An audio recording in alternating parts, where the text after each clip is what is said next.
Hello, welcome to Mzansi Arts Diary. My name is Connie. If you're new here, you're very much welcome. So we're continuing with this puzzle shop registration and the implication. In this video, we're going to talk about the imports of goods into South Africa as well as Australia. So I live in Australia. I'm a South African. We're going to touch on this because we know that as a result of the death of the kids in South Africa about a month ago, 25 kids died after consuming a snack allegedly bought from the Foreign National Spaza shop in South Africa. The Spaza shop is the kind of like informal shops where you get the essential services in some remote and rural area township in South Africa, mainly in areas of low income areas in South Africa.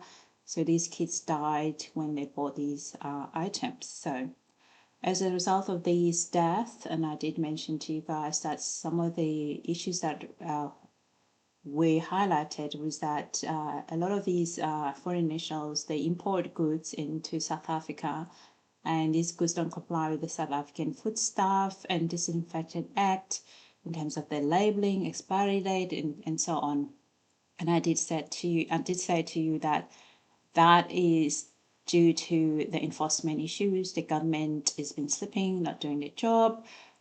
So this stuff shouldn't happen at all. So we're gonna look at this video, play these videos, and I'll come back and give you some comment about it. Let's listen. The group says it represents importers of groceries from West African countries. Their target market is West Africans living in South Africa who may long for a taste of something from back home, and locals who may enjoy food from that part of Africa. They say in the past few months, their containers have been seized at the ports with no clear explanation of what they need to do to have their goods released. We have been making efforts to see the head of customs and, if possible, to see the commissioner for SARS to enable us do some explanations that these are not harmful products. And moreover, we want guidance from them. Let them explain to us what actually are the stipulations they want, so that we fall in line. We don't want to go against the laws of this country at all. We are going to explain to them because we know somebody informed us that some of these products we need to get permits from them. They have to be tested before the permits are granted. We are ready to do that. Those ones they find harmful, we are not going to touch it with the longest spoon. Nigerian Citizens Association South Africa, NICASA, representing the Nigerian community in the country, has called for the South African authorities to avail themselves to explain the situation with the imports and to educate them about the regulations they need to comply with. We are here to work together with the South African authorities to build and grow economy and develop more. And within this, there is a framework of procedure of activities. And one of our assignments as an association is to educate our people on these frameworks. Now, this organization, ABC, Import and Export Association, is one of the associations under NICASA, whereby you've heard their plight. Their containers are being seized.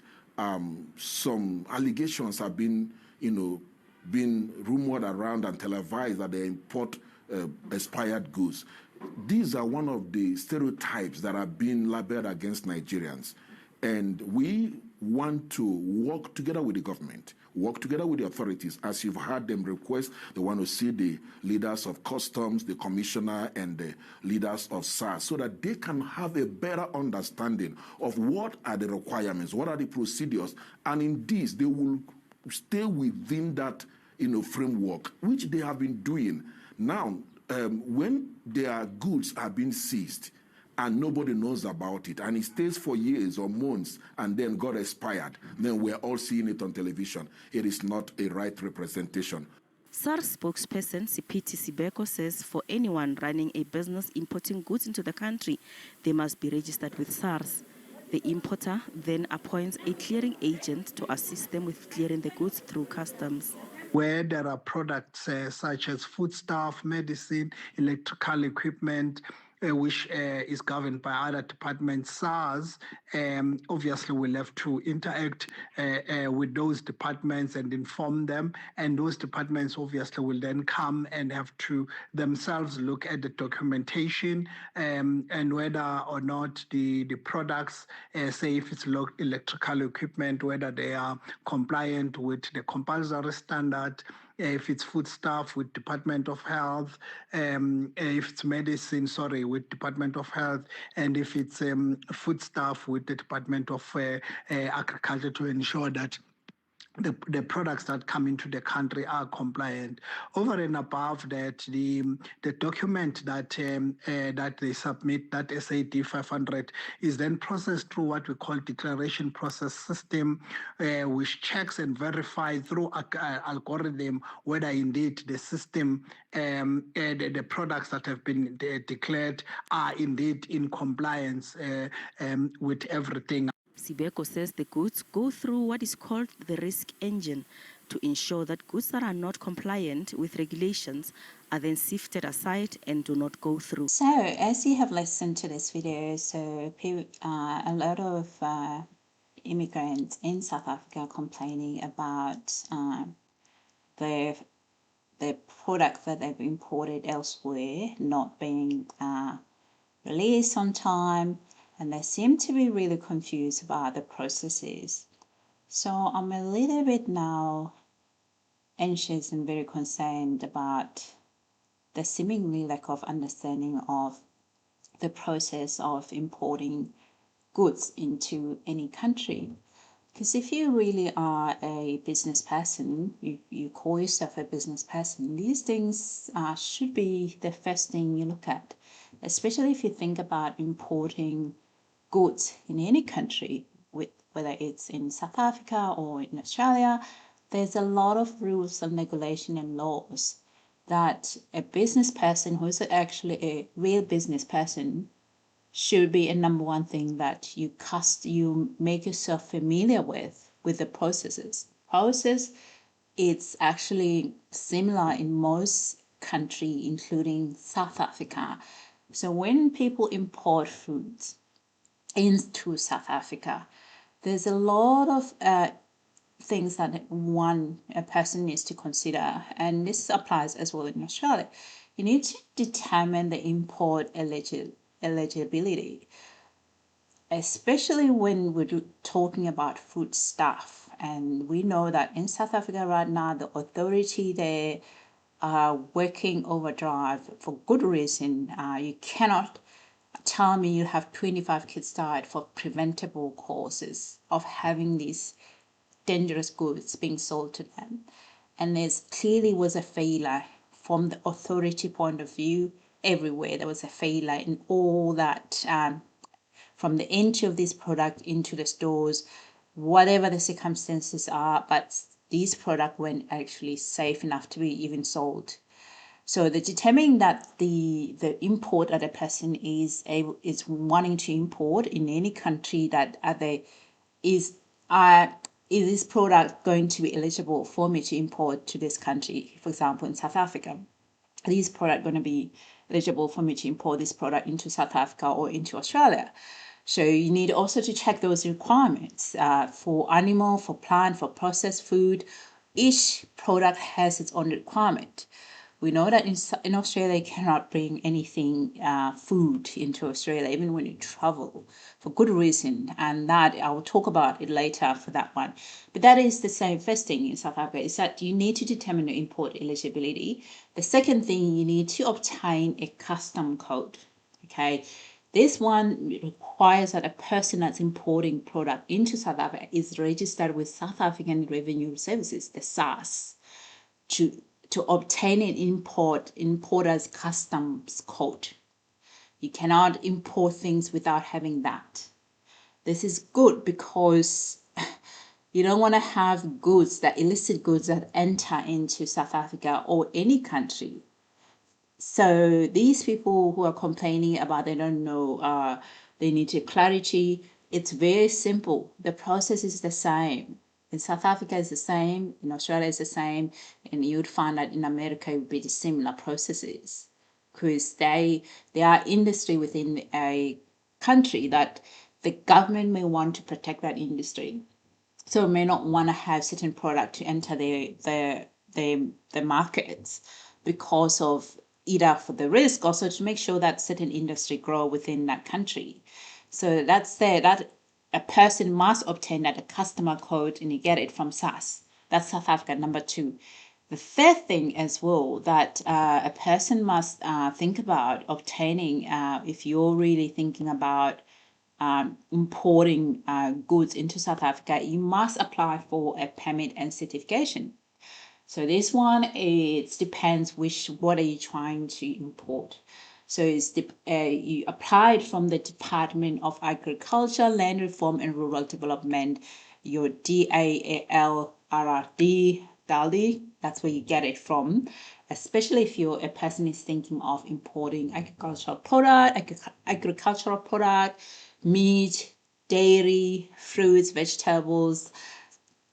Some of these are meat, dairy, fruits, and vegetables. Some may require a phytosanitarization or veterinary certificate, and that is because if you don't have any sanitation, phytosanitation, and you import this product into a country, it may introduce certain diseases into the agriculture and decimate that country's agricultural produce and make those products. So that means that the farmers may not be able to export their product and be sold elsewhere because there's a new disease being introduced through import of unwanted goods.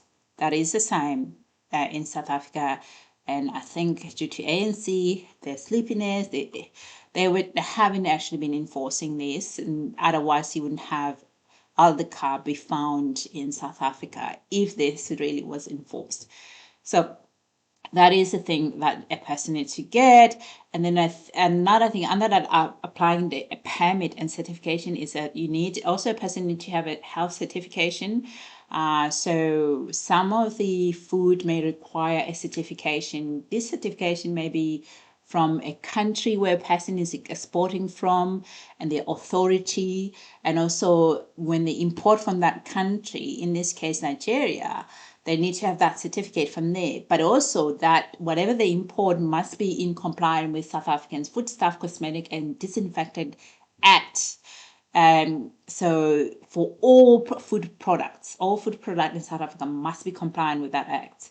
So it also, the fourth thing is that it ensure that there is labeling compliance. And we saw a lot of videos of them, labeling meat expire in about 12 months, fresh meat. Ridiculous. Okay, that is ridiculous. It just tells me that these people are illiterate. They're not business. They're very dodgy. Things that they sell there aren't probably not safe to consumption. If we just don't even understand that you can't have things like perishable good like meat expire next year. What is that? So also another thing, the fifth thing, okay, is the custom clearance. So how they get this custom clearance is that obviously the goods now, the container now have been held by SARS because they don't have import permit. If you don't have import permit, if the person doesn't have commercial invoices, bill of lading, or health certification where it's applicable, they haven't actually paid the custom duty and VAT on the tariff, depending on the code of those products they're trying to import, obviously that is going to be held. It's called custom clearance, and some of the reason it may be held as well. We know in South Africa, the authority now, every container that enters South Africa, it must be inspected with really high detail because of these issues of people importing things without license, without registered, and doing lawlessness. But because they've just realized that the government has been sleeping. They haven't been working. They are not working for the people. That's why you're seeing this mess. So the sixth thing is that inspection and release. So So once these consignment arrive in South Africa, they need to inspect it. Just like they have to, even though the person might comply with the above, but the final thing is inspection. So there's no drugs, there's no stuff being put somewhere as if it's for consumption, but inside there is some drugs or some controlled substance or whatsoever, any illegal stuff. So they need to do that. The inspection by either whatever the authority is responsible is food. It could be Department of Agriculture, or if it's any body, okay, non-compliant could result with those container being confiscated, or rejection, not being allowed, and throw out and be disposed, and so on. So that is the process in South Africa. So in Australia, the process is the same. So always there again, eligibility is important. Okay, you need to make sure you verify whether whatever you intend to import into Australia is actually meets the Australian law. It's not restricted or prohibited in Australia. And we know that in Australia, if you've traveled, gone overseas, you have to make sure you don't have any food, you don't bring anything like food or whatsoever to be consumed, because it can actually affect the agriculture in Australia. So it's very important, and you know that as well as a traveler. So you can't bring food into Australia. So the second thing is that obtain an importer's code. That's another thing. That's the same thing as in Australia, in South Africa. The importer's code. South African is the same thing. Importer's code. So you have to register with the Australian Border Force. So and obtain once you have a registered Australian Border Force, and you also have an Australian business number, if necessary, that's how you can get that importer's code. The third thing as well is the same as what I've said. For South Africa, you apply for import permits. So depending what you want to import, you can contact the Department of Agricultural, Fishery and Forestry, DAAFF, for import permits. So high-risk food products, just like in South Africa, the meat, dairy, and seafood and plant product also may require additional permits and certification, like phytosanitation as well. Certification or health certificates also may be required for plant or animal products. Like I said, it's quite important. Details, that's the same thing. So far, everything's similar, no difference at all to South Africa. So now the fourth thing in Australia is that meet the food standards. The same thing as in South Africa. So food staff, so in Australia, the food standards to ensure that the food that it complies with Australian New Zealand Food Standard Code, ANZ FSC code, FS code. So which regulates ingredients, also the same as food stuff in South Africa. It disinfected. This one in Australia is called Australian New Zealand Food Standard Code. It regulates the ingredient, the labeling, the food safety standards. Okay, that is so far everything's similar to South Africa. And then the fifth one is custom clearance, the same as in South Africa, the custom clearance. So you submit the following documents to the Australian Border Force: the import declaration, the commercial invoices, the bill of landing, the DAFF issue permits, and you also have to pay some duty, goods and save GST and other fees that are required because you're importing things into Australia. So far, everything is similar to South Africa. So this number 16 is the inspection and biosecurity checks. The same thing as in South Africa. They still have to inspect whatever you bring into Australia. So the imported foods may be subject to inspection and testing of contaminants, biosecurity risk, and also to ensure that it's compliant with Australian standards. So the high-risk items also may undergo to also huge scrutiny, like imported food. Also, food is a very high-risk item when it's imported into a country. It's only now recently we saw in South Africa the authority, they're slipping in the wheels. The food is quite important. Anything you consume, food, medicine, it's high risk. So those things are going to be scrutinized, are going to be make sure that nothing is left unchecked. Because now we know that we have so far 25 kids dead in 1 month in South Africa in November as a result of this food poisoning in South Africa, with food being contaminated. And we saw the video that I showed you in KZN where those containers were coming elsewhere from neighboring countries. They didn't say which country, but they said it was from South Africa. But you saw there was organophosphate in products that are consumed by kids being packed together. So these inspections are quite important, because even if all of that stuff at the top that we spoke about is all perfect, it's all good, the final thing is that inspection there to ensure that everything imported into any country, Australia or South Africa, it actually undergoes to that scrutiny, high scrutiny. So, okay. So in Australia, it's called Imported Foods Inspection Scheme. That's what they do. And also like the distribution and sale, what everything is being cleared off. The food product can be sold or distributed, provided all labeling and packaging are met. If it comes into Australia, it must have those labeling packaging. If it comes to South Africa, it must meet all Foodstuff and Disinfectant Acts, which actually complies. It's an act, which is a law in South Africa that stipulate the labeling requirements. And it's similar in here in Australia. I've told you that what that is the Australian New Zealand Food Standard Code. Okay, that actually regulates the ingredients, labeling, the food safety standards in Australia. So now that I've given you all that information, so when you listen to this clip, can you really say that these people are business? Are they business people? All right, are they business people? Do you think these people you can say these people are business? Because remember, I showed you a video a couple of weeks ago where Ramaphosa was saying that now people from Nigeria can now bring their product into South Africa. So now if they don't even understand this stuff, these basic things, so how I don't feel confident that this is actually going to be smooth, or safety is going to be prioritized here. So government is not responsible for educating business people. Business people are meant to be educated about the legislation and the requirement and how they set up their businesses, because the law is there and it's free, it's open.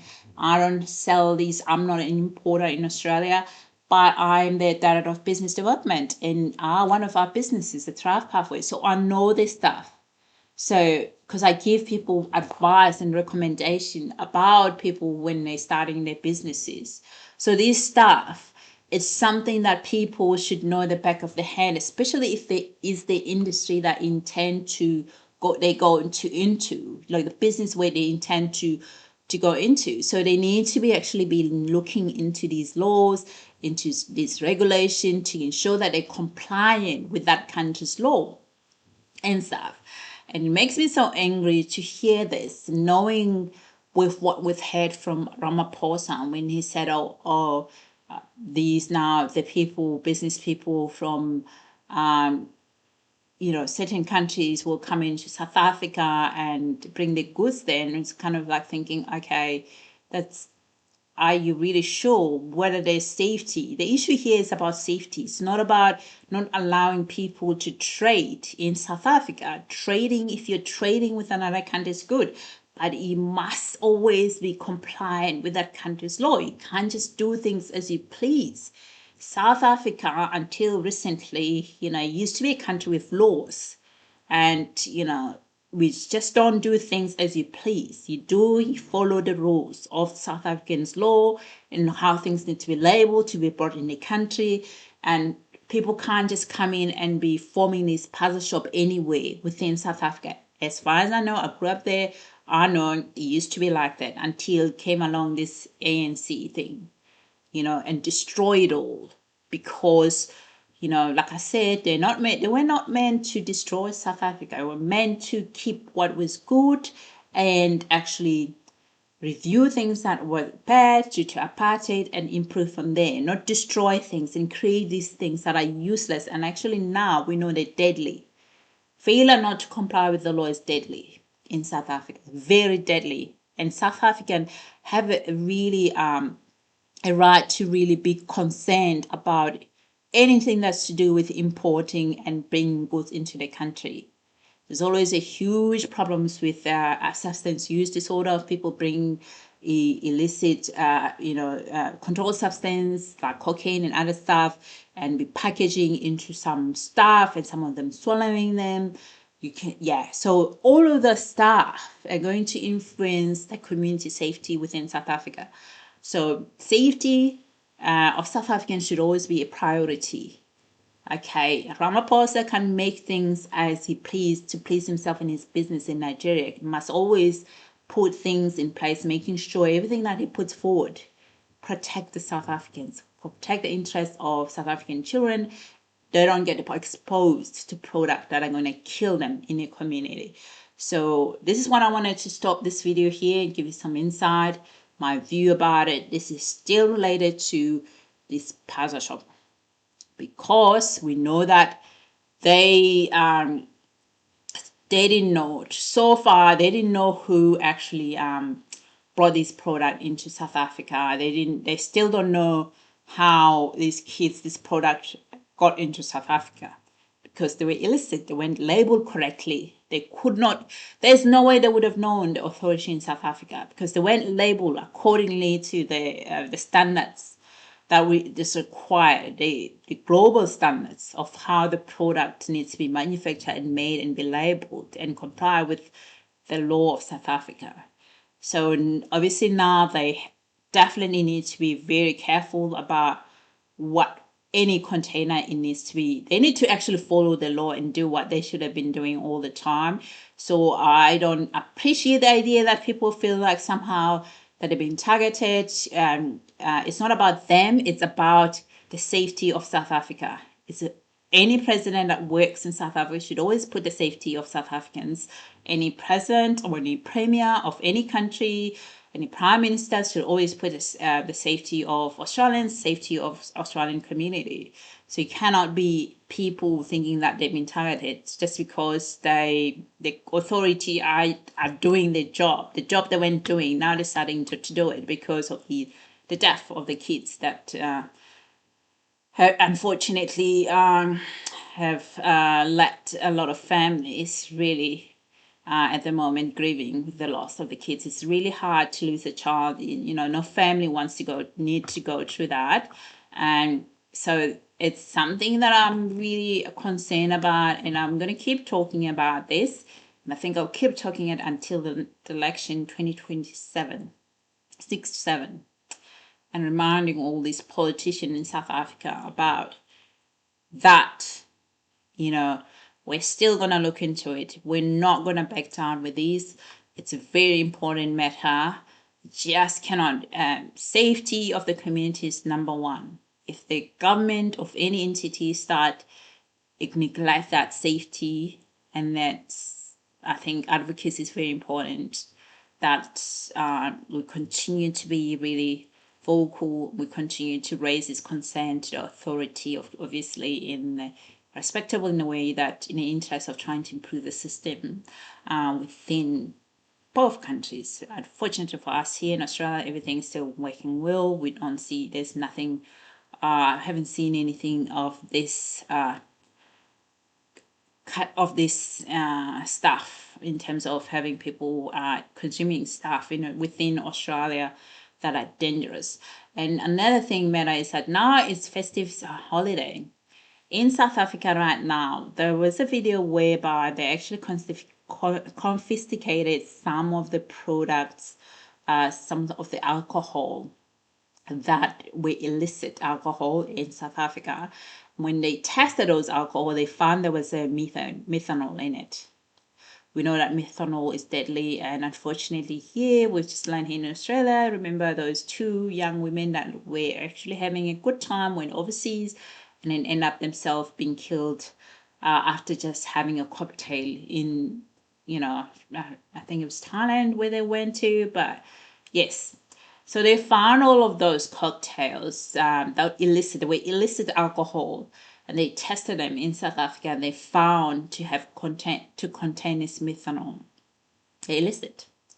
So methanol, it can cause blindness, and also we know it can be deadly as well. And about 100 mil of methanol will kill an 80 kilogram person. So about 100 mil of it.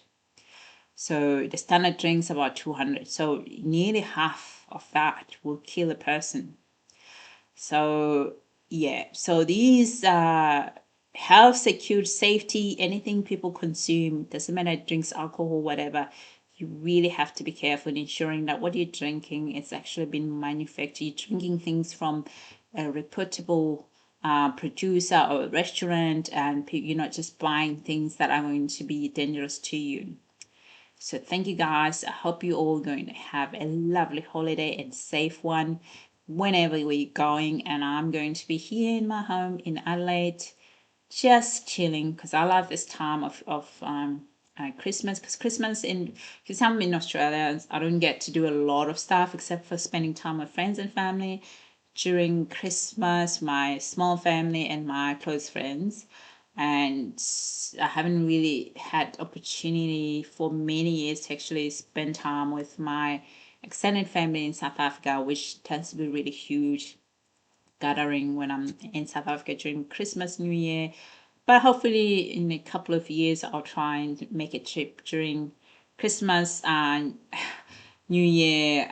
But it's really expensive. The thing is, to travel from Australia to South Africa during this time is so expensive.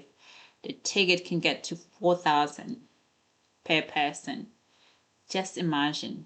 So I try to go to South Africa when I can during mid January and early February. That's when that's much easier for me. But anyway, for all of you who are new subscriber, thank you guys. If you're new here, please consider subscribing. Until next time,